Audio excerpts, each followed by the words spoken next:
The Project Gutenberg ebook of Muhammad, the Prophet of Islam. This ebook is for the use of anyone anywhere in the United States and most other parts of the world at no cost and with almost no restrictions whatsoever.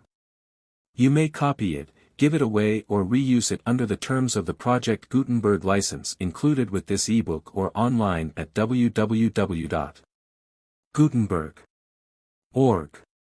If you are not located in the United States, you will have to check the laws of the country where you are located before using this ebook. Title: Muhammad, the Prophet of Islam. Author: Herbert E. Hayes. Release date: November 16, 2004. Ebook number 14064, most recently updated, October 28, 2024. Language: English. Credits: e-text prepared by Michael Shashelsky in the Project Gutenberg online distributed proofreading team. Start of the Project Gutenberg ebook. Muhammad, the Prophet of Islam. The Project Gutenberg ebook, Muhammad, the Prophet of Islam, by H. E. Hayes. There is no God but God, and Muhammad is the Apostle of God. Muslim Creed. Muhammad, a popular essay on the life of the Prophet of Islam. H. E. Hayes. Price 3D. Post free, from Hythe House, Greenhithe, Kent. If you are interested in missionary work in Muslim lands, read The Muslim World, a quarterly review of current events, literature, and thought among Mohammedans, and the progress of Christian missions in Muslim lands. Edited by Samuel M. Zwemer, D.D. Published by the Christian Literature Society for India. 35, John Street, Bedford Row, London, W.C. Sent post-free ones. Per copy or 4s. Per annum. Send your subscription now. Read also the Egypt General Mission News published bi-monthly by the Egypt General Mission, 10, Drayton Park, Highbury, London, N.1s. Per annum post-free. This magazine gives a current account of mission work amongst the Muslims of Egyptian villages. Pray for all Christian work amongst Muslims. Early life. The Call to the Prophetic Office. Birth of the Islamic Society. Growth and Progress. World Conquest. Muhammad and Women. Preface.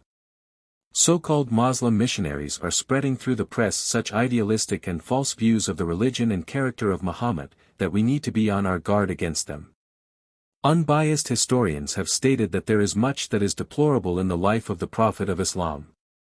And it is certain that his teaching has increased the degradation of the nations that have come under its influence.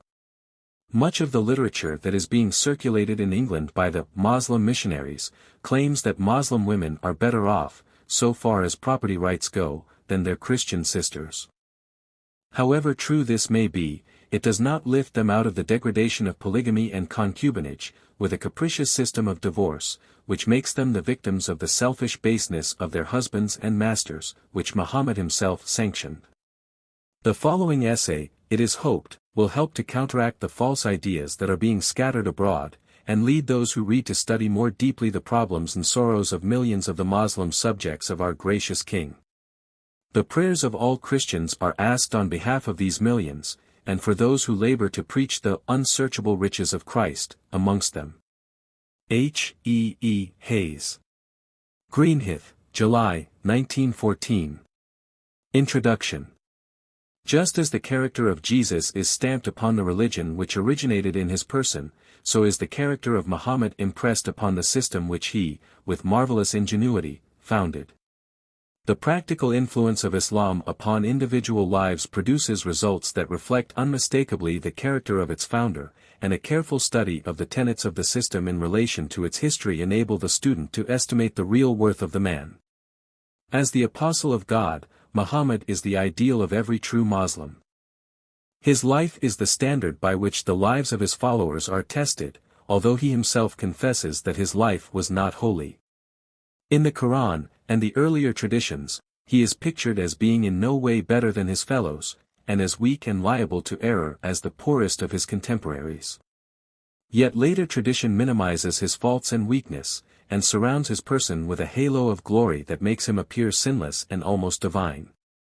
All the doubtful incidents of his life are either eliminated and ignored, or assiduously supported and defended by his pious, misguided followers. It is a point in his favor that he never claimed infallibility for his actions or opinions, and his habit of attempting to cover or justify his glaring faults by suitable revelations, although indefensibly immoral, reveals the fact that he was conscious of his own shortcomings. When he was at the zenith of his power, revelation became merely an instrument of self-glorification, licensing him in every whim and fancy, because it gave him, as the prophet of God, exemption from all law and order. His scheme was characteristically ingenious and immoral. Had he known of the divine effulgence with which he was afterwards encircled by his fanatical followers, he would, in all probability, have strongly discountenanced it. The incongruous sanctity with which his commonplace utterances and petty actions were invested would have caused fear lest it became derogatory to his creed of divine unity. Tradition. As a source of information, the traditions are obviously unreliable, for they are colored by the excessive zeal and irrational bias of men whose judgment was warped by irrepressible fanaticism. They attributed to their hero elements that are grotesquely impossible. His advent was in their estimation, so portentous that it was celebrated by events which, for the time, upset all natural law. And his whole life has been linked with miraculous happenings of a most ludicrous type. More reasonable men have exalted the prophet because they have convinced themselves that he was what he ought to have been. This may account for the pious confidence of some of the more intelligent, who, accepting tradition as historical, have exalted their hero to the ideal, and have received the imagined glory as real. This tendency to exalt their master is well illustrated by the maxim of Shafi, in the exaltation of Muhammad it is lawful to exaggerate, a maxim invaluable to men who were seeking to glorify the prophet, and the usefulness of which was fully appreciated by the legislators and doctors when they were called upon to cope with the new relations and exigencies that came into being after his death. The conquests and progress of Islam necessitated almost daily the framing of new rules, while in the application of the old, constant modification and adaptation were required. To meet these needs, actual or supposed sayings and actions of the prophet were eagerly sought after, and, in time, with the growth of a professional body of traditionalists, all legitimate sources being exhausted, that which was doubtful, and even disputed, was accepted as authentic and reliable. Imagination augmented the legitimate springs of information, and the result was an exhaustive accumulation of precedents for every possible circumstance. Sprenger, in his essay on Tradition, regarding the value and nature of the material needed for compiling a life of Muhammad, says, during the stir and activity of the first 60 years, thousands and thousands occupied themselves with handing down traditions. In every mosque they committed them to memory, and rehearsed them in every social gathering. All such knowledge was the common property of the nation, it was learned by heart and transmitted orally. It possessed, therefore, in the highest possible degree, the elements of life and plasticity. Bunsen has discovered the divinity of the Bible in its always having been the people's book. If this criterion be decisive, then no religion has better claim to be called the vox Dei, because none is in so full a sense the vox populi. The creations of the period we have been considering possess this character for hundreds of millions of our fellow men, for modern Islamism is as far removed from the spirit in which the Koran was composed, as Catholicism is from the spirit of the Gospel, and modern Islamism is grounded upon tradition. But in tradition we find nothing but the ideal, invention, fancy, historical facts, however they may have been floating among the people in the days if Ibn Abbas, and the other founders of genealogy, were trodden under feet, because men wished to remove every barrier which stood in the way of self-glorification.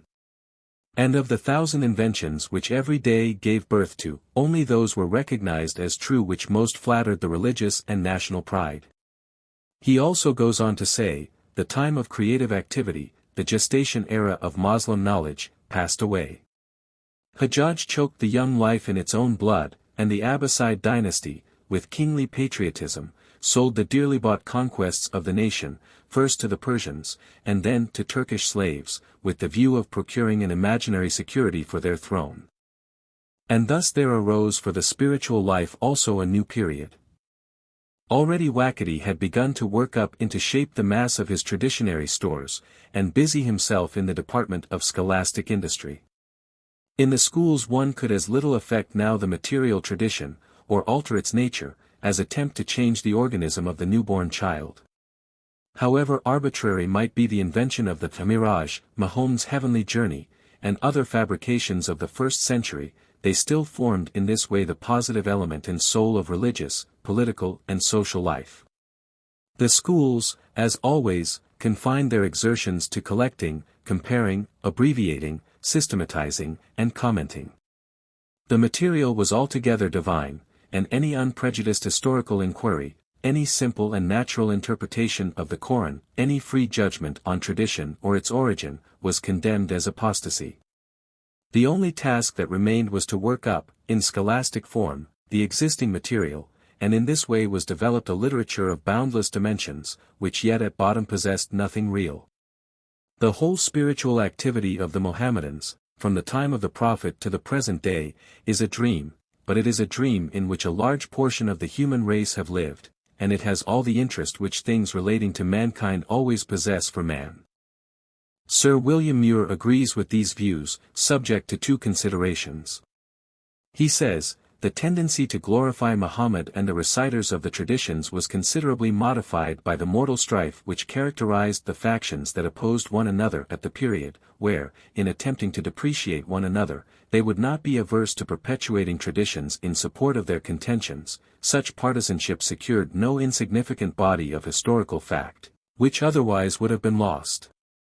He also points out that in a state of society circumscribed and dwarfed by the powerful Islamic system, which proscribed the free exercise of thought and discussion, tradition can scarcely be said to be the vox populi.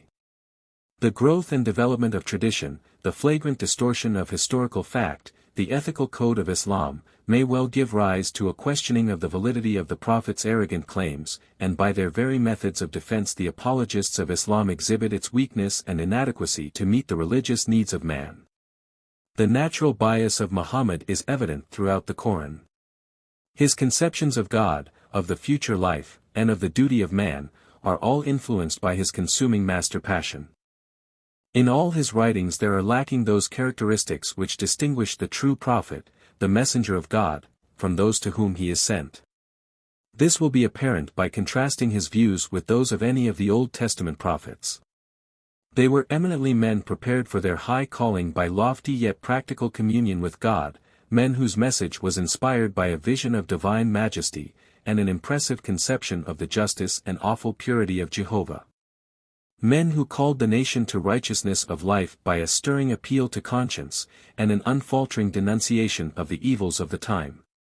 Their spiritual aspirations, therefore, by far surpassed the loftiest ideals of the Prophet of Islam, while their ethical conceptions infinitely transcend all that Muhammad dreamed of. The voice of the Eternal is clearly heard in the earnest utterances that fell from their lips, and through all their prophecies the willingness of divine mercy to reason with men in spite of their erring ways, is apparent.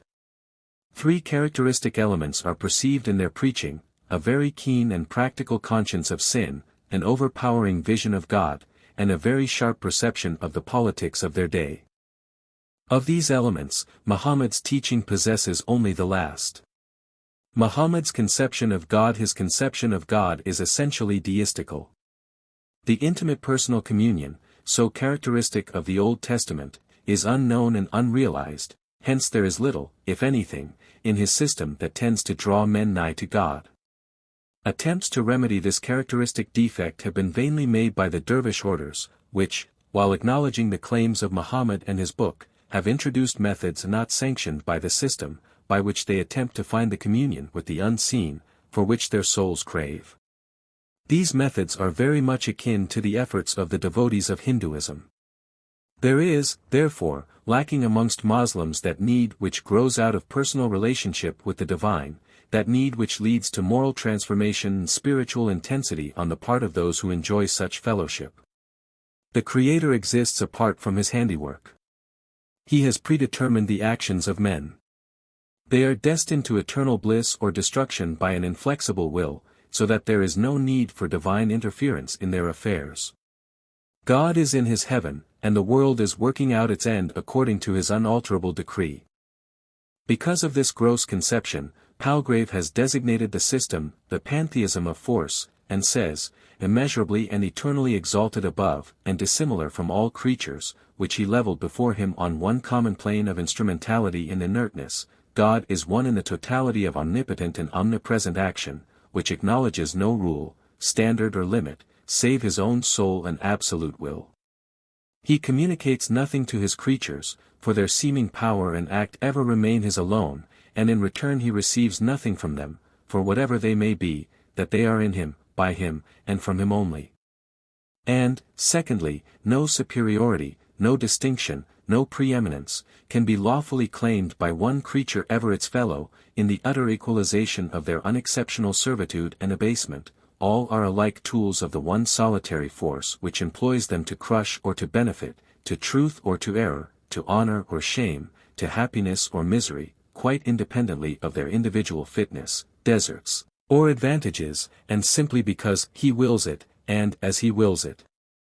One might at first sight think that this tremendous autocrat, this uncontrolled and unsympathizing power, would be far above anything like passions, desires, or inclinations. Yet such is not the case, for he has, with respect to his creatures, one main feeling and source of action, namely, jealousy of them, lest they should perchance attribute to themselves something of what is his alone, and thus encroach on his all-engrossing kingdom.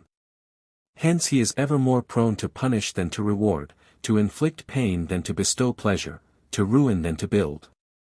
It is his singular satisfaction to let created beings continually feel that they are nothing else than his slaves, his tools, and contemptible tools also, that thus they may the better acknowledge his superiority, and know his power to be above their power, his cunning above their cunning, his will above their will, his pride above their pride, or, rather, that there is no power, cunning, will, or pride save his own.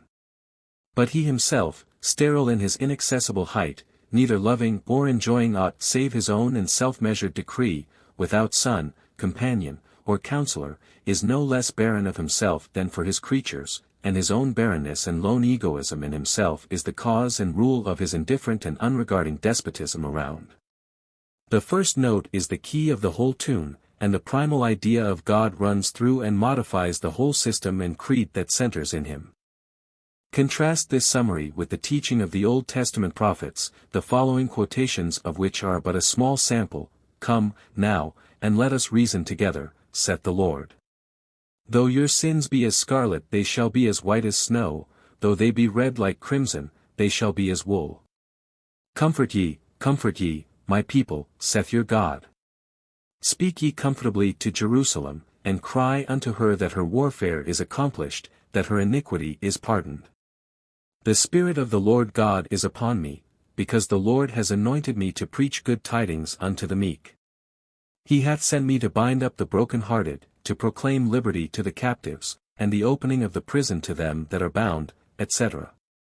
As one whom his mother comforteth, so will I comfort you, saith the Lord.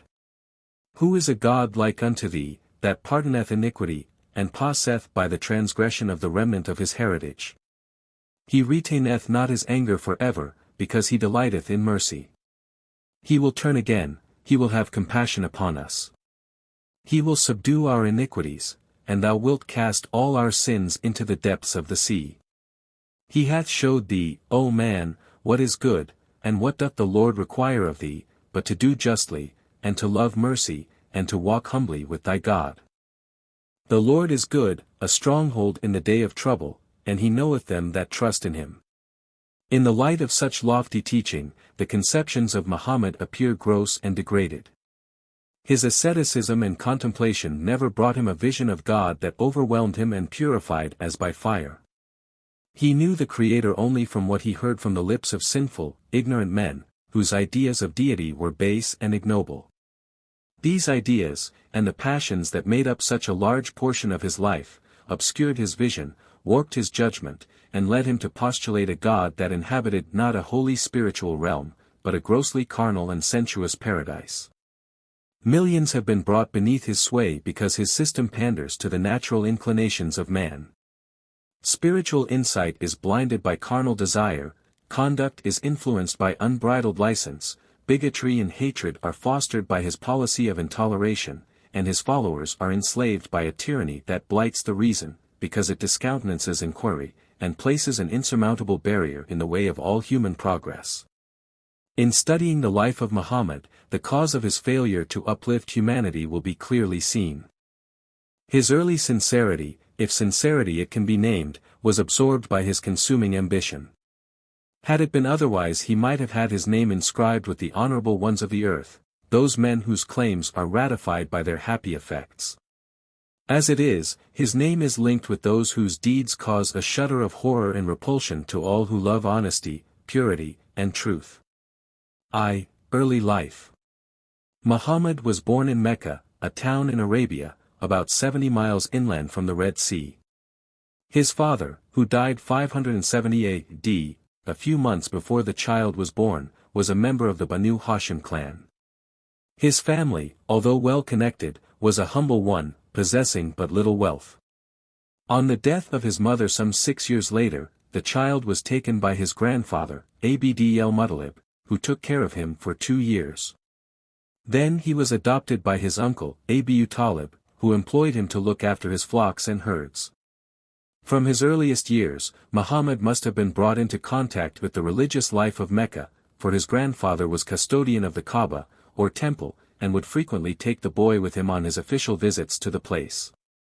The numerous images of the gods set up in the temple would be familiar objects to the future prophet, whose iconoclastic zeal was eventually to bring about their destruction.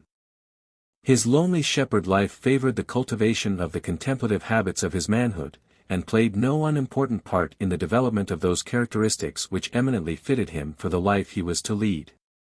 Nature had endowed him with the essential abilities of a commander of men, and his early environment provided a training that enabled him to exercise those gifts most advantageously.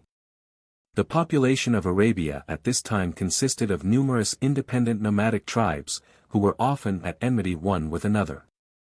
Political unity there was none, while each tribe had its own patron, or god, which was considered to be responsible for everything concerning the tribe's welfare. Where tribes were united, or at peace, there the individual gods were supposed to be friendly. Even in Mecca, which for many years had been occupied by a settled community, there was no political or judicial organization. The existing order was maintained by a form of patriarchal government, under which system it was possible for the head of a tribe or clan, to protect the life of any individual he chose to befriend.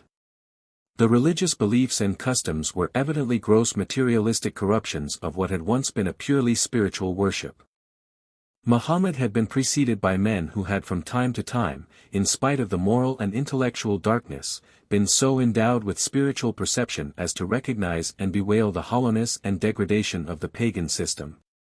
Some, indeed, had been conscientious enough to utter words of condemnation, others had gone so far as to despise and ridicule its claims.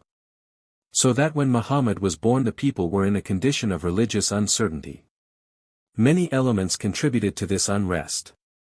Travelers learned that the more prosperous nations had rejected the age-long sanctions of paganism. Earnest, thoughtful men could not but recognize its inadequacy to satisfy the religious aspirations of their fellows, Jews and Christians, who had settled in the country, had introduced views that appealed to those who were dissatisfied with the old methods of thought, while the need for social and political unity called for a force that would unite the scattered tribes in the pursuit of common ideals. Thus was the land prepared for the mighty revolution that was to come, a revolution that made one great nation of the various tribes, and turned their warlike instincts and characteristic fanaticism, which before had been dissipated by wasteful internecine strife, into one definite channel, until it became a menace to the whole world. A change so potent, that, in the lifetime of one man, it was able to obliterate partly by absorption, and chiefly by annihilation, the sanctions and beliefs of centuries, and which fostered a hatred so bitter, and a brotherhood so strong, between man and man, that by its sanction the dearest, tenderest, and strongest ties of humanity have been broken, while those who for years had lived in enmity were united in bonds stronger than death.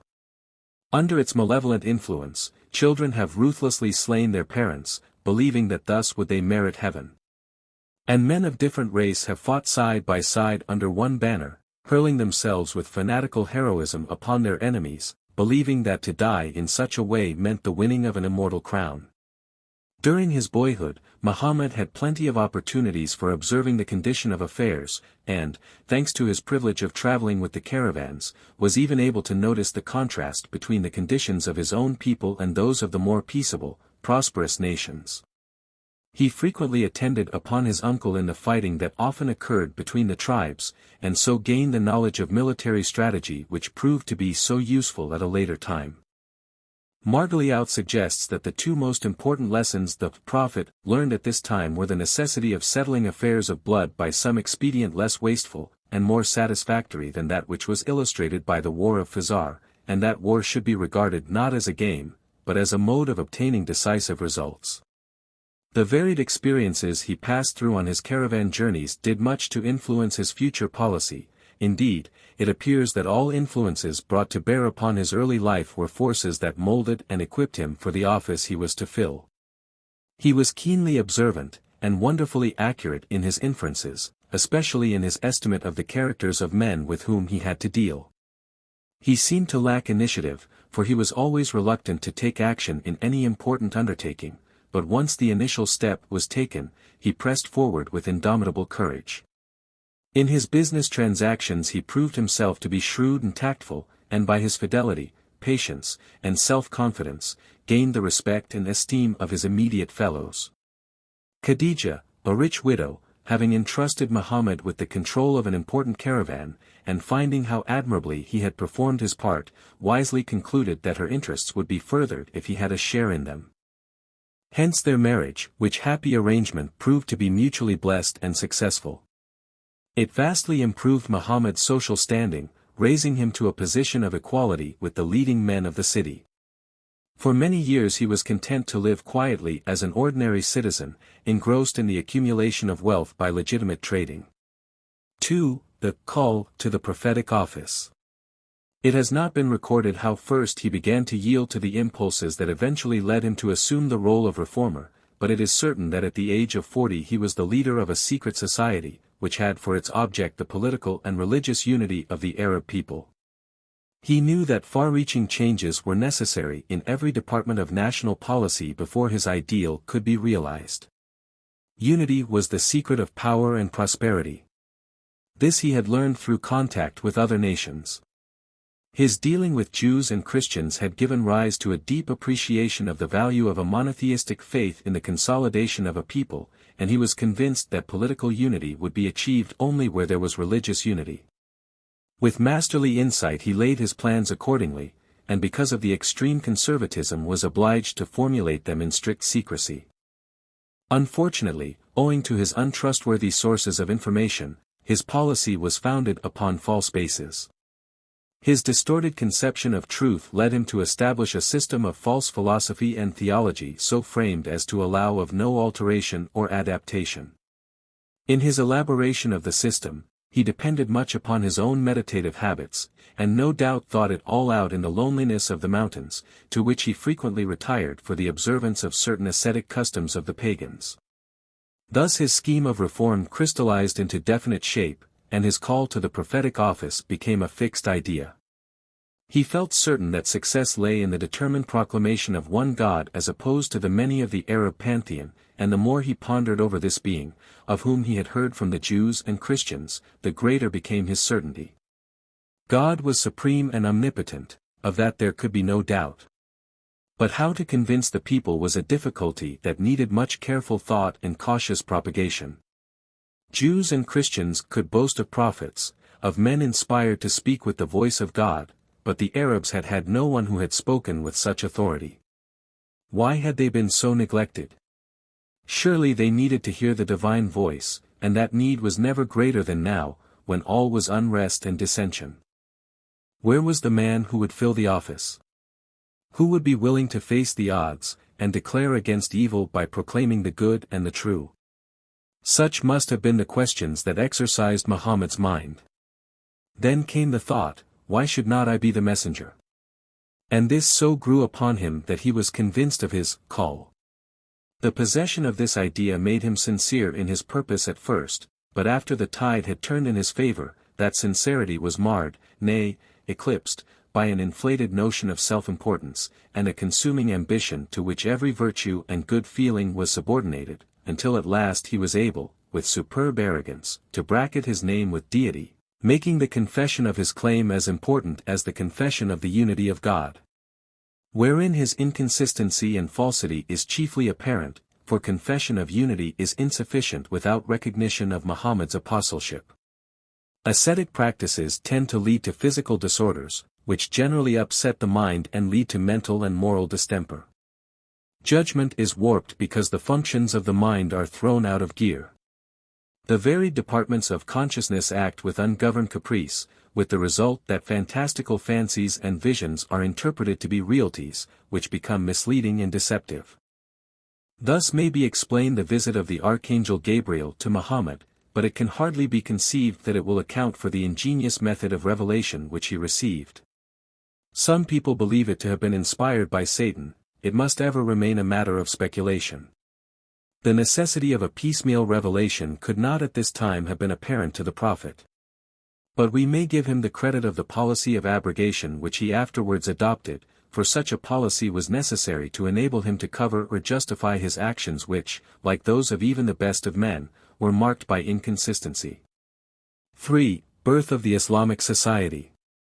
Being firmly convinced of his call, Muhammad, with characteristic caution, began to propagate his principles, for years being content to deal secretly with individuals, beginning with those of his own household.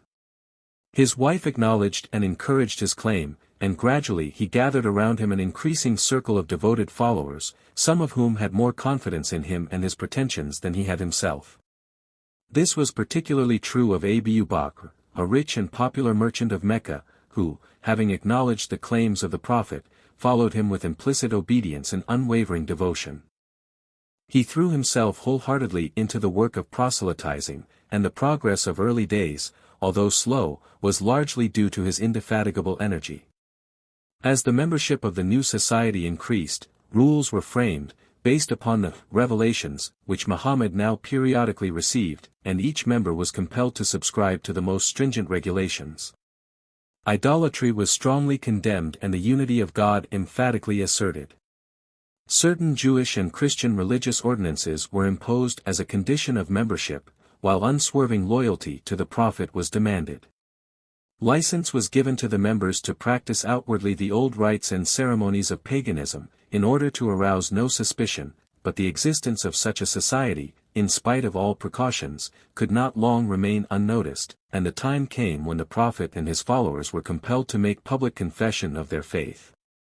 Persecution followed, in which the poorer members suffered more than their richer brethren.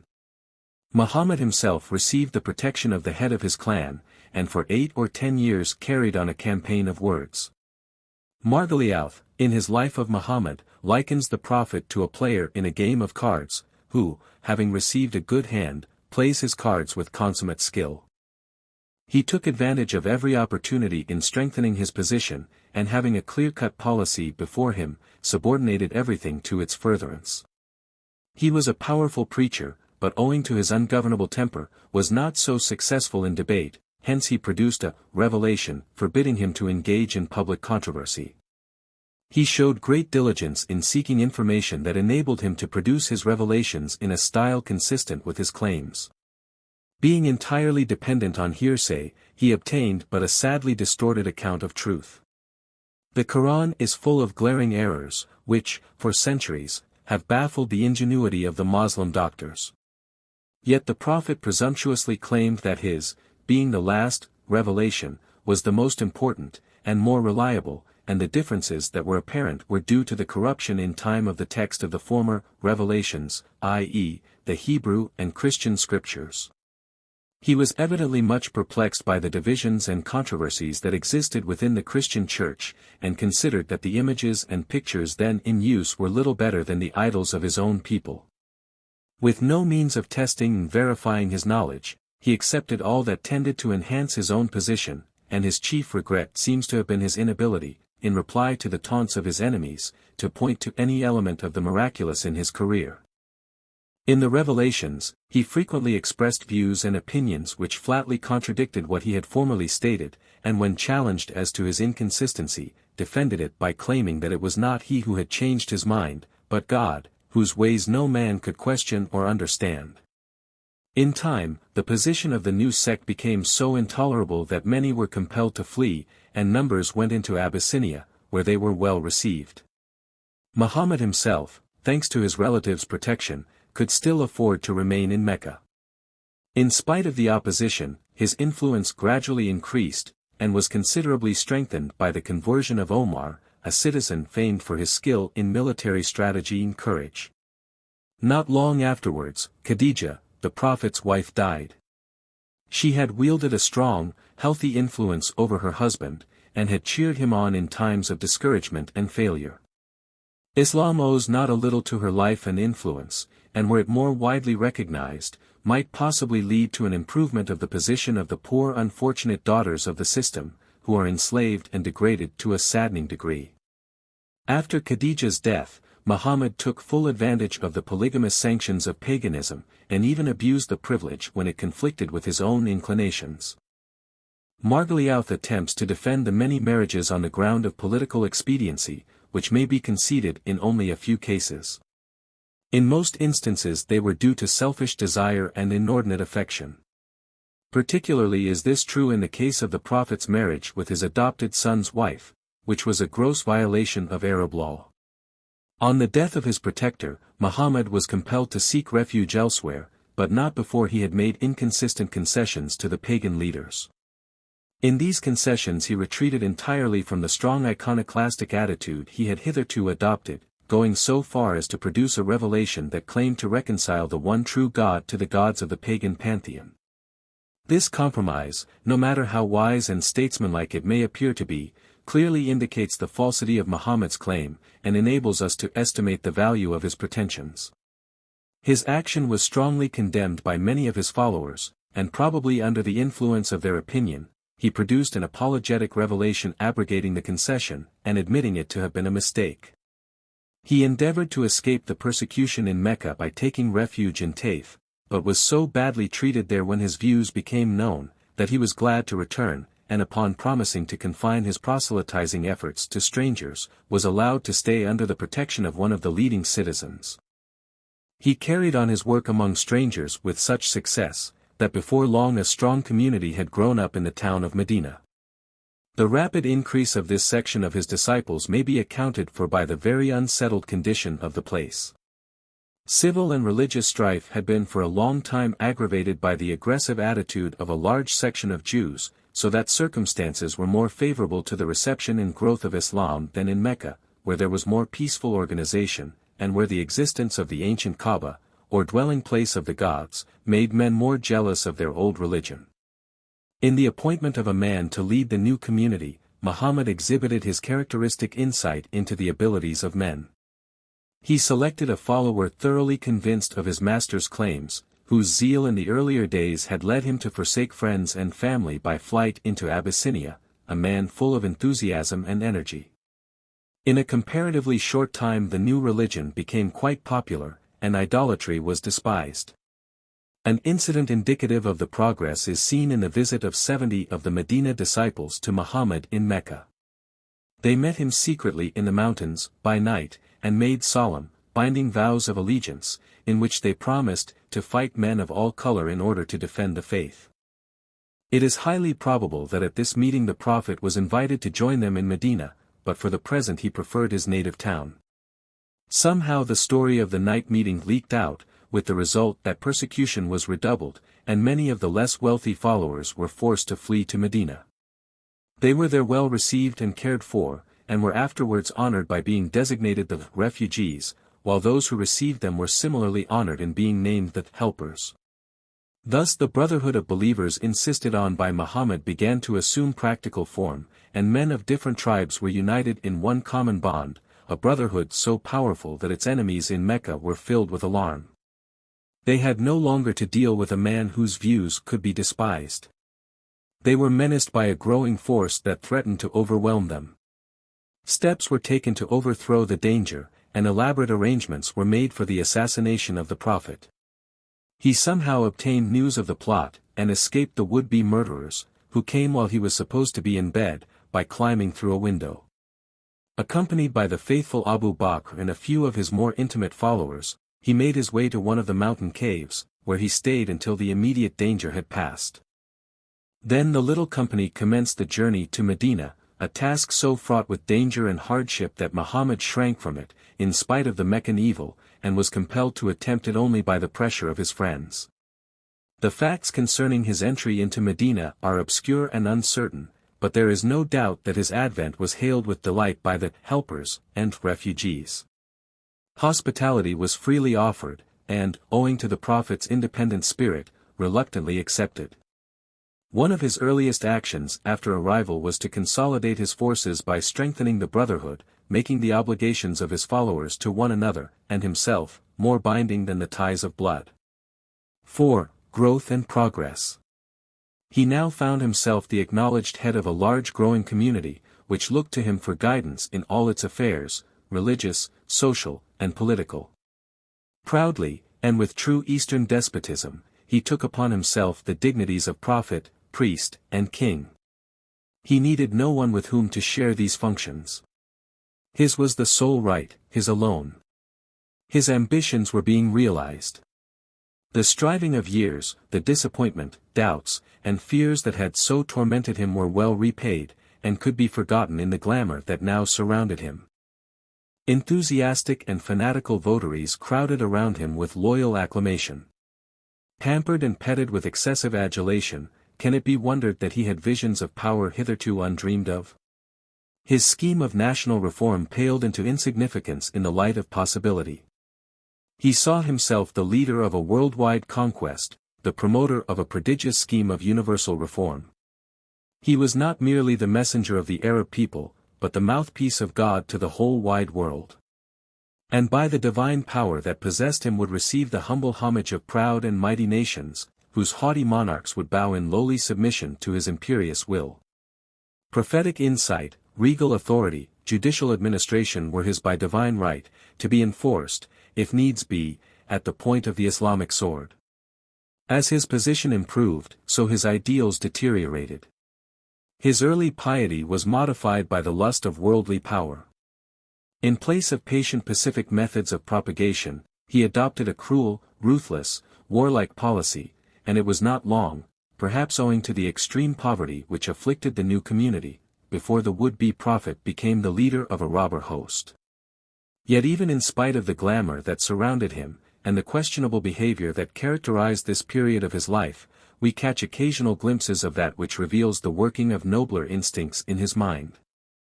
Had his environment been other than it was, Muhammad had been indeed a hero in the world's history. Ignorance of truth led him to place himself under the mysterious power of hallucination.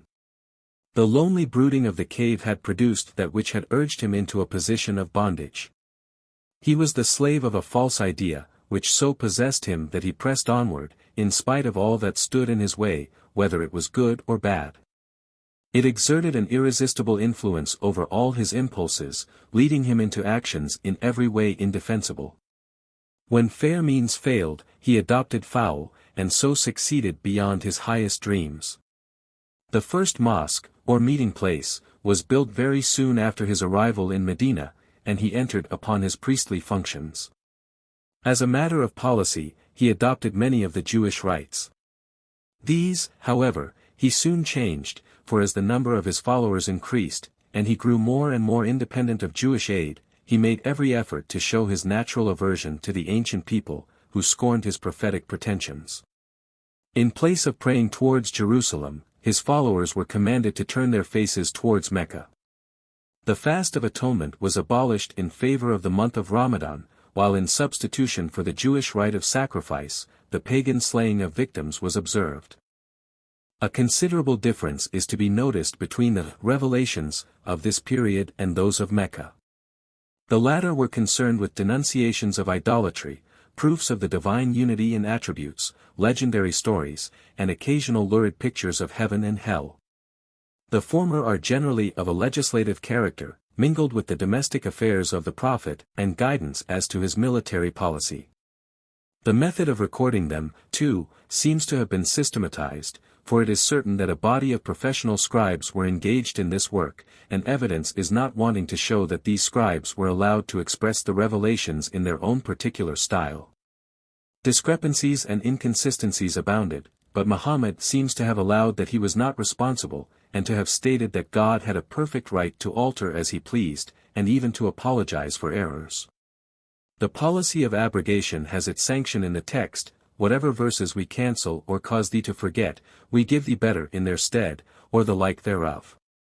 In his warlike policy, the Prophet's strategy reflects most discreditably upon his character, everything that was honorable and virtuous being sacrificed to the passion for conquest. When he needed help, he pretended friendship to those he hated, and then, becoming strong enough to be independent, did not hesitate, upon the slightest provocation or pretext, to turn his sword against them.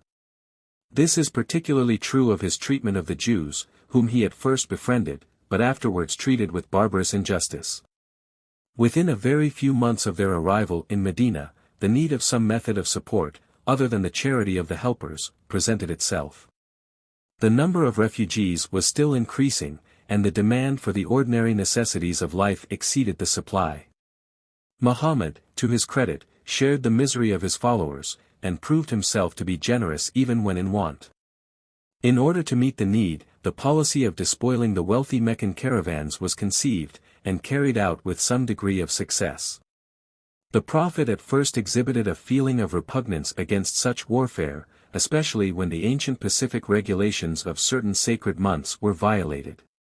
But the benefits of the revenue accruing led him, some time afterwards, to produce revelations sanctioning hostilities even in the sacred months. The early successes provided the community with more wealth than was needed, and, arousing the avarice of many of those who were opposed to the Prophet, led them to throw in their lot with him. Having seared his conscience by acknowledging the righteousness of the robber policy, it was easy for him to persuade himself that it was all part of the purpose of God to prosper his claims. All who would not acknowledge him were the enemies of God, and had no rights to property or to life. He began to preach the holiness of war against all unbelievers. He fanned the avaricious fanaticism of his followers into a flame of religious enthusiasm, and they became soldier priests, whose deaths on the battlefield were glorious martyrdoms, which gave them immediate entrance into a paradise where all their inclinations could be indulged to an unlimited degree. It is not to be wondered that an army of such men could put 3 times their number of Meccans not so inspired to flight.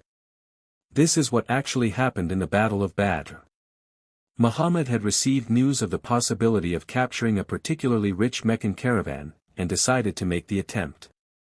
News of his plans reached the Meccans, who determined to frustrate, if possible, the designs of their enemy. 1,000 men were rapidly organized into a defensive and punitive force, and sent out to overwhelm the 300 Moslems. They were by no means skilled in military strategy, little better than a disorderly horde, whereas the Moslems, under the masterly guidance of Muhammad, seem to have exhibited clever organization. It has been said that the rigid prayer ritual enforced by Muhammad, at the risk of divine punishment, had a disciplinary effect, and produced results very similar to those obtained by military drill. The Meccan host was put to flight, discipline, and steadfastness of purpose determined the victory. The Moslems returned to Medina, carrying in triumph many prisoners, and considerable booty. The revelation produced after this, speaks of it as the day of deliverance, and Muhammad rejoices because the stigma of powerlessness to show evidence of miracle in his life, is removed, for he accounts for the victory by direct intervention of God in his favor.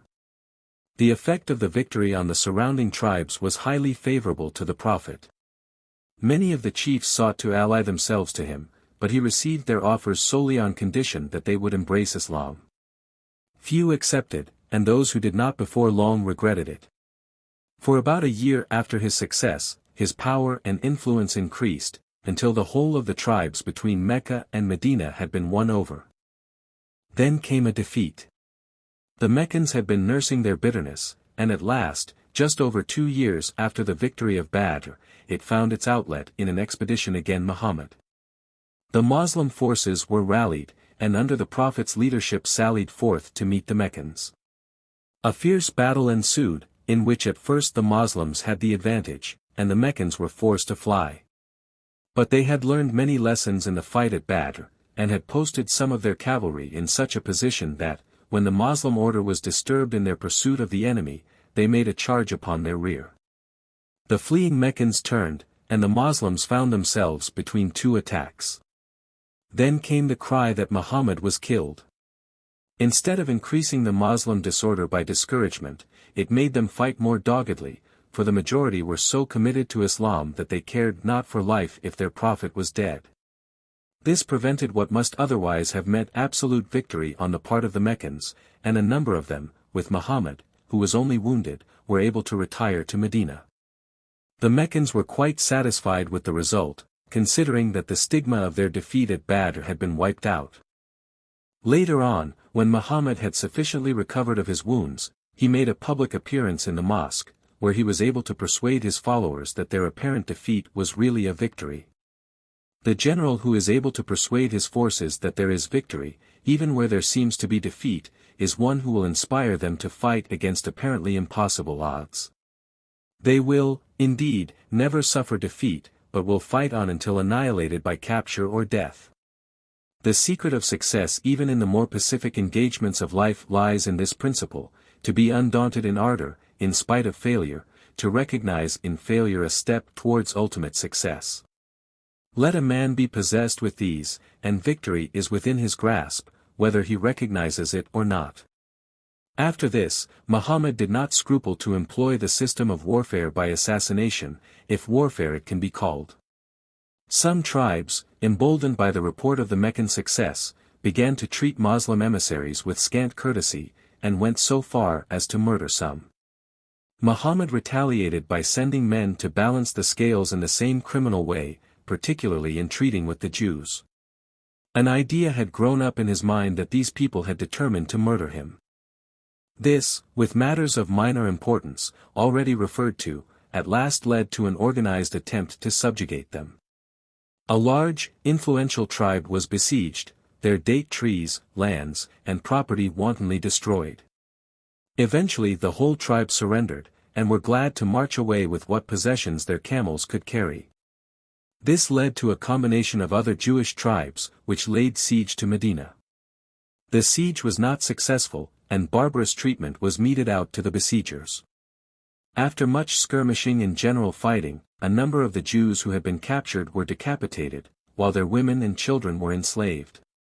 Those who were unwilling to embrace Islam, were compelled to pay tribute. So the prosperity and success of Islam was assured. The Jews were no longer bold enough to cause the Prophet any anxiety as to the validity of his prophetic claims, nor were they of a mind that would arouse fear as to their fighting abilities. They were true descendants of Isaac and Jacob, who were both men of peace, and were not qualified for success in war against the posterity of the active warlike Ishmael and Esau. Freed from all anxiety in this direction, the Prophet, realizing that the security of Medina could never be assured while the Meccans were opposed to him, began to formulate plans for the conquest of their city. His first step was to try and conciliate them, with a view to sending a pilgrim band into the city, but the citizens were far too cautious and suspicious to allow that. At last, however, they were prevailed upon to receive his son-in-law, Omar, who succeeded in persuading a section of the Meccans of the injustice of barring the Holy Temple to those who, although their enemies, were, after all, their kinsmen. This led to a treaty, in which Muhammad brought shame upon his followers because of his concessions. The arrangements were that for 10 years, peace between the Prophet and the Meccans should be maintained, and that within a year a party of the Moslems were to be allowed to make a pilgrimage to the Kaaba. The humiliation to which the Prophet compelled his followers to submit gave rise to considerable indignation, which was allayed only when he himself submitted to the shaving of his head and the offering of sacrifice. He knew that the humiliation was worthy of the advantage gained, indeed, it was but the furtherance of his policy, in which no action that was expedient could possibly be disgraceful. To him such a treaty involved no sacred obligation to his enemies. He was God's prophet, and as such was free of all obligation to those who did not follow him, a principle deeply rooted in Islam, which makes the violation of all virtuous relations with unbelievers highly meritorious. V. World Conquest. Not long after the treaty with the Meccans, Muhammad revealed the fact that he had elaborated a scheme of world conquest, by sending representatives to earthly monarchs of whom he had heard. His messengers carried letters bearing the seal, Muhammad, Prophet of God, and urging the addressees to acknowledge his claims by embracing Islam. These overtures were in some cases favorably received, in others with contempt, but, of course, did not lead to compliance with the demands, except, perhaps, on the part of a few of the rulers of some Arabic tribes. The 8th year of the flight is famous in the history of the Prophet's life, because his followers, for the first time, came into conflict with the forces of the Christian Empire. The Battle of Mu'tah resulted in defeat of the Muslims, and, consequently, details have been suppressed. It was part of Muhammad's policy to counteract the demoralizing influence of defeat by immediately attempting a fight in which victory was assured. This, to my mind, justified war on any pretext or grievance. In this case he conceived the idea of invading Mecca, and, although minor incidents justify his decision to a slight degree, his breach of the treaty adds to the evidence that is derogatory to his character. The pilgrimage of the year before had been organized by him with the view of impressing the Meccans of his power, and was decidedly successful. When he with his 10,000 troops approached the city, fear caused submission on the part of the leader of the city forces, and after some slight skirmishing with a section of the community, which preferred to show active disapproval of the ignominious surrender, the city was won. Every idolatrous element of the Kaaba worship was swept away, and, although its pagan associations were negatived, it was sanctified to the service of Islam, and is still its only altar. The city was invested with a more sacred significance than it had ever occupied under the pagan system. It was never again to be defiled by the spilling of human blood, the Prophet insisting upon this with admirable inconsistency. He showed his gratification in many acts of statesmanlike condescension, and seems at this time to have considered himself to be the ruler of all Arabs. Although it is improbable that Muhammad was aware of it, the significance he attached to the holy city, by teaching that the Kaaba was a heavenly built edifice, was to become the means of consolidating his system, in spite of national and racial distinctions.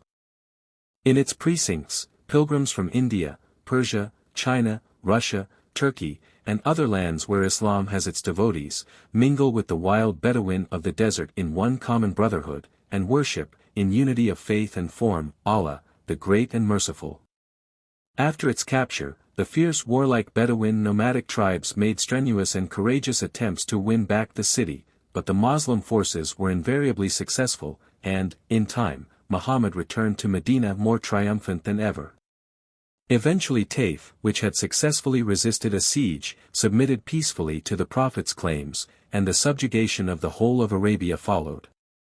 An ingenious system of taxation was imposed upon all tribes submitting to Muhammad. The natural prejudice that universally exists against taxation, was overcome, because it was instituted as a religious rather than a statutory obligation.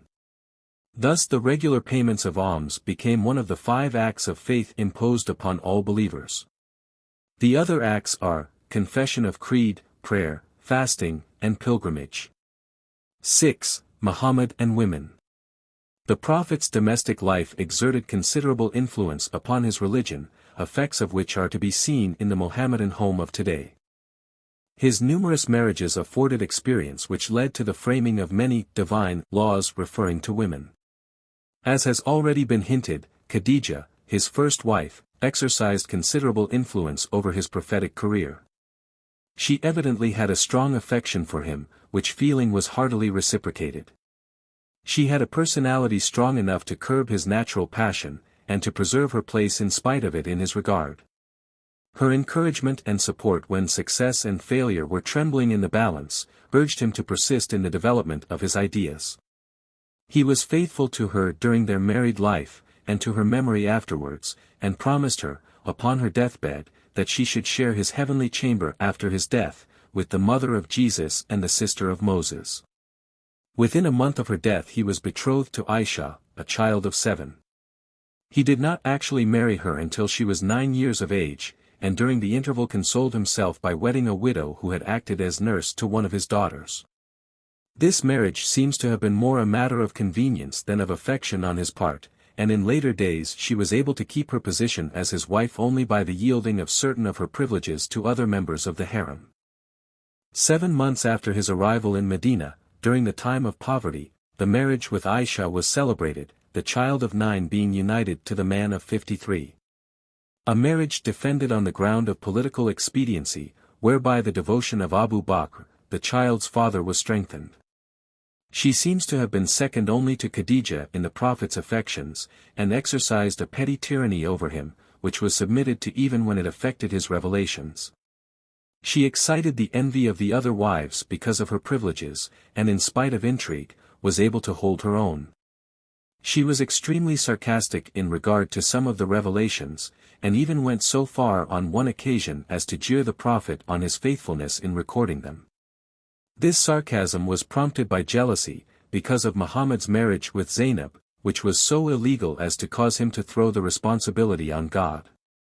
Zainab was the wife of the Prophet's adopted son Zaid, who, having discovered his foster father's love, thought it wise to divorce her in his favor. The revelation Muhammad produced seems to have been held over until his critics had been mollified by some victory, hence the sarcasm. During the raiding of the Jews, Muhammad was considerably disturbed by the desire of the wives to accompany him on the expeditions. He eased the difficulty by arranging that one only should go with him on each expedition, and should obtain the favor by lot. Aisha got into difficulty on one of these expeditions. She dropped a necklace and remained behind the returning party in order to seek for it. A youth who, too, had loitered behind, found it, and accompanied her back to the camp. Her enemies were not slow to take advantage of this incident to prejudice her before the Prophet. He was deeply hurt and in face of the surge of public opinion, sent her back to her parents. The complications arising out of the divorce would probably have alienated the sympathies of Abu Bakr, her father, so with his usual diplomacy, Muhammad produced a revelation, in which God declared Aisha innocent of any cause for divorce. It was through Aisha, too, that the Prophet conceived the idea of praying for deliverance from the torment of the grave, for she casually remarked one day that she had heard a Jewish woman speaking about torment after death. Through all her life with the Prophet she proved herself to be strong in character, and a fitting mate for a man of Muhammad's type. Other wives did not play such an important part in the Prophet's life work. He seems to have exhibited his taste for beauty in all his selections. Qud was the daughter of a man of considerable wealth and influence, and, like Zainab, was one of the Abyssinian refugees. In the expedition against Kaiba, Muhammad's greed was excited by the sight of some valuable ornaments belonging to one of his vanquished enemies. He sought to gain possession of them by marrying the daughter of the owner, Safiya, whose husband and brother had both been killed in the battle that had been fought. She accepted the Prophet's offer, and contented herself for her losses in the squabbles of his harem. His other wives were Juwayrija, Hafsa, Salma, Kabiba, another of the Abyssinian refugees, and Zainab, widow of his cousin. The last wife was Maimuna, who is said to have offered herself to him when he was considering the invasion of Mecca. A Coptic, Christian, slave girl, Mary, and Rihanna, a Jewess, were added to the harem, but went through no form of marriage with him.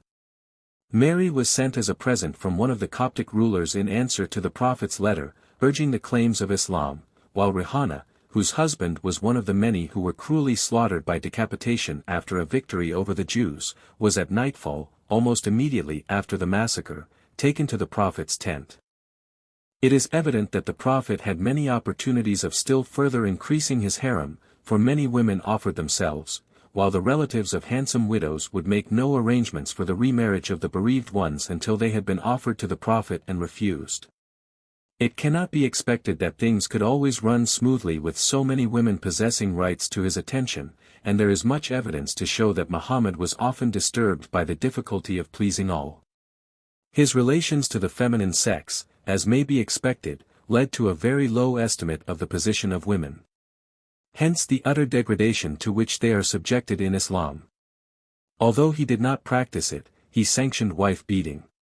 Divorce was made easy for the men, who could cast off their wives any time they so desired. Thus it is quite common today for women to steal from their husbands in order to provide for themselves in case of divorce. The evil of such a system is apparent.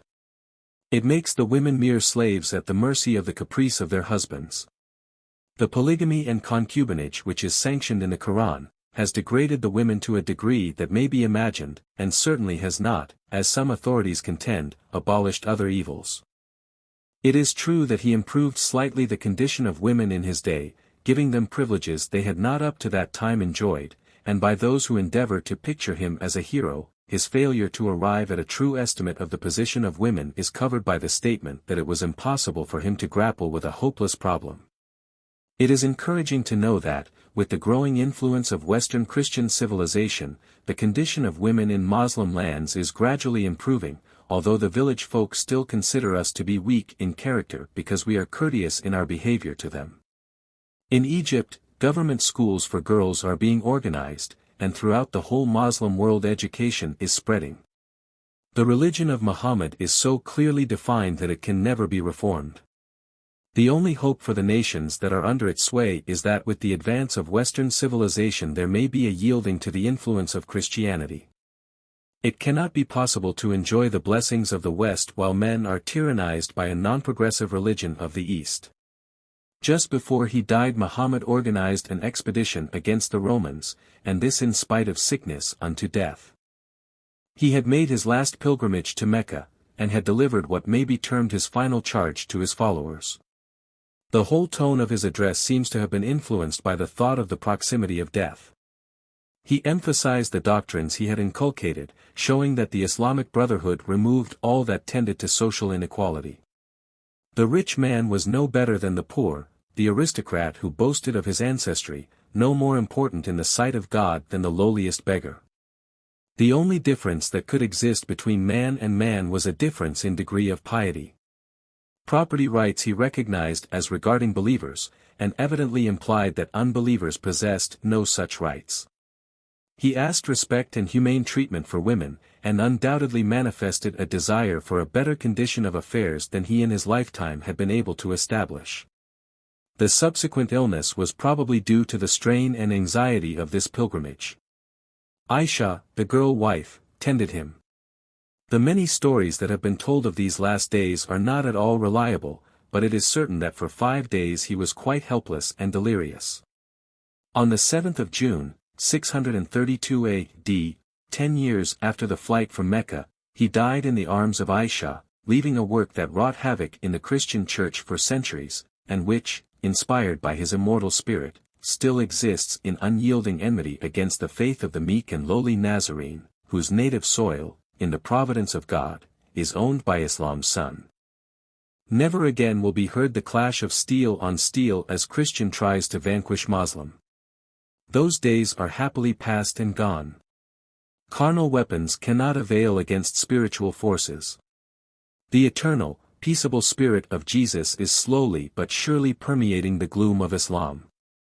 We see the resultant disintegration, and hope for that great day when, led by the broken and contrite spirit of their leader, the hosts of Islam shall bow before the King of Kings, recognizing what, in time, they were impelled to deny, unity in Trinity, the at present unrevealed mystery of deity. Britain, the greatest Muslim power of the world, needs to change her policy in regard to Christian missionary work amongst Muslims, if she is desirous of promoting the welfare of those benighted people. She must give freedom to the heralds of the cross who labor in the lands of the Crescent. And the prayers of her people must ascend on behalf of the sons and daughters of Islam who sit in darkness and the shadow of death.